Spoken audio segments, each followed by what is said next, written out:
32 സങ്കീർത്തനം. ദാവീദിൻ്റെ ഒരു ധ്യാനം. ലംഘനം ക്ഷമിച്ചും പാപം മറച്ചും കിട്ടിയവൻ ഭാഗ്യവാൻ.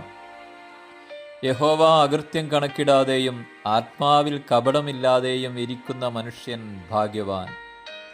ഞാൻ മിണ്ടാതെയിരുന്നപ്പോൾ നിത്യമായ ഞരക്കത്താൽ എൻ്റെ അസ്ഥികൾ ക്ഷയിച്ചുപോയി.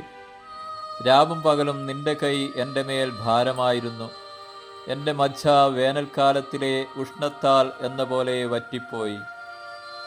ഞാൻ എൻ്റെ പാപം നിന്നോട് അറിയിച്ചു, എൻ്റെ അകൃത്യം മറച്ചതുമില്ല. എൻ്റെ ലംഘനങ്ങളെ യഹോവയോട് ഏറ്റുപറയും എന്നു ഞാൻ പറഞ്ഞു. അപ്പോൾ നീ എൻ്റെ പാപത്തിൻ്റെ കുറ്റം ക്ഷമിച്ചു തന്നു.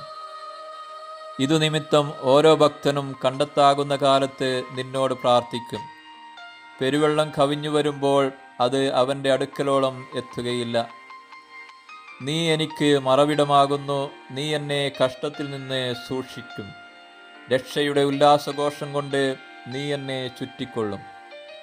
ഞാൻ നിന്നെ ഉപദേശിച്ച് നടക്കേണ്ടുന്ന വഴി നിനക്ക് കാണിച്ചു തരും. ഞാൻ നിന്റെ മേൽ ദൃഷ്ടി വച്ച് നിനക്ക് ആലോചന പറഞ്ഞു തരും.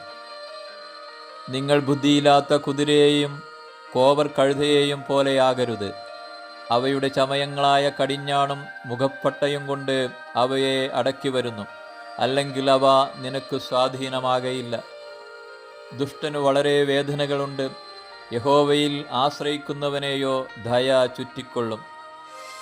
നീതിമാന്മാരെ, യഹോവയിൽ സന്തോഷിച്ചാനന്ദിപ്പിൻ. ഹൃദയപരമാർത്ഥികൾ എല്ലാവരുമായുള്ളവരെ ഘോഷിച്ചുല്ലസിപ്പിൻ.